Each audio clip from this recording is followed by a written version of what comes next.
नासिक के इंगतपुरी में बूंद बूंद पानी को तरसते ग्रामीण। आप देख सकते हैं कि किस प्रकार पानी के लिए 2 से 4 किलोमीटर पैदल चलकर महिलाएं जमीन में गड्ढे खोदकर पानी ला रही है। सरकार की योजनाएं सिर्फ कागजों तक ही सीमित है। नल जल योजना का यहाँ कोई नामो निशान तक नहीं है। यह तस्वीरें देखिए किस प्रकार महिलाएं और बच्चे तपती धूप में सिर पर बर्तन लेकर पानी की तलाश में निकलते हैं। भारतीय न्यूज के लिए नासिक से संदीप द्विवेदी की रिपोर्ट। पाणी द्यायला लागतं, शाळेत लेट द्यायला लागतं, शाळेत पाणी पण नाही। शाळेत पाणी नाही, मग तुला शाळा सोडून पाणी भरायला यावं लागतं। हां, किती लांब येते तू पाणी भरायला? 4-5 लिटर। 4-5 किलोमीटर येते। कुठून पाणी भरतेस?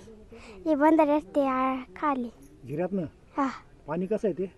पक्काडून गडूळ। हां, कसं पाणी पिता तुम्ही? तसंच पाणी पिता। घरात नळ नाही का तुमच्या? नाही। नाही। तुझं नाव बाळा? हां, तुझं नाव? तन्सली कारुकडके। आम्हाला प्यायला पाणीच नाही, आम्हाला कुठेतरी पाण्याची सोय करून द्यावा असं आमचं म्हणणं आहे बुवा। किती किलोमीटर लांबून येतो तुम्ही? आम्ही इडून तर गंज 4 किलोमीटर पाण्याला जातोय। वर धसाने घेऊन पाणी चढावं लागतंय आम्हाला। तुमच्या घरात अजून नळाचं पाणी पोहोचलं नाही का? नाही, अजून पोच झालीच नाही। का बरं त्यांनी घरात कनेक्शन दिलं नाही का अजून? ते माहित नाही एवढं मग आम्हाला। तुम्ही काय कुठून पाणी भरतात? आम्ही जे बंधारा आहे त्याच्या बंधाऱ्याच्या पाठीशी खाली पाणी आणतो झिऱ्यातनं। हो। पाणी कसं असतं ते? पाणी एकदम गडूळा असतं, जंतू पडेल राहते त्याच्यात। तुमचं नाव? इंदुबाई राजू खडके।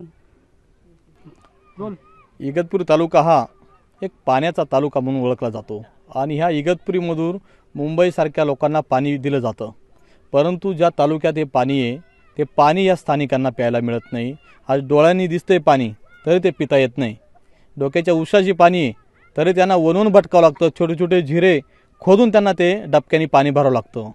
त्यामुळं आज मताच्या नावाखाली राजकारण करणारे लोकप्रतिनिधी, आमदार, खासदार हे त्यांच्या स्वार्थासाठी, तिकिटासाठी शक्ती प्रदर्शन करतात, परंतु आदिवासींच्या महिलांच्या डोक्यावरचा हंडा कधी उतरणार ही सगळे आदिवासी समाज वाट पाहतोय।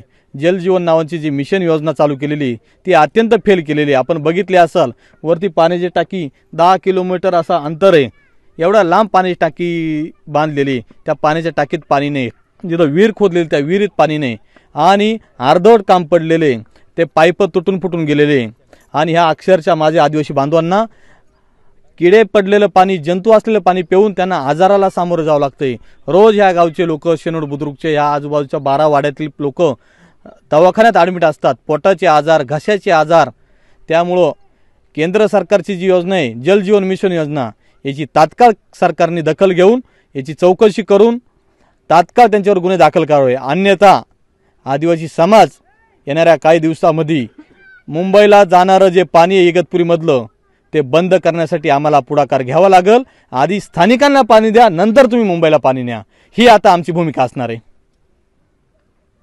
Subscribe now to most exciting channel ever.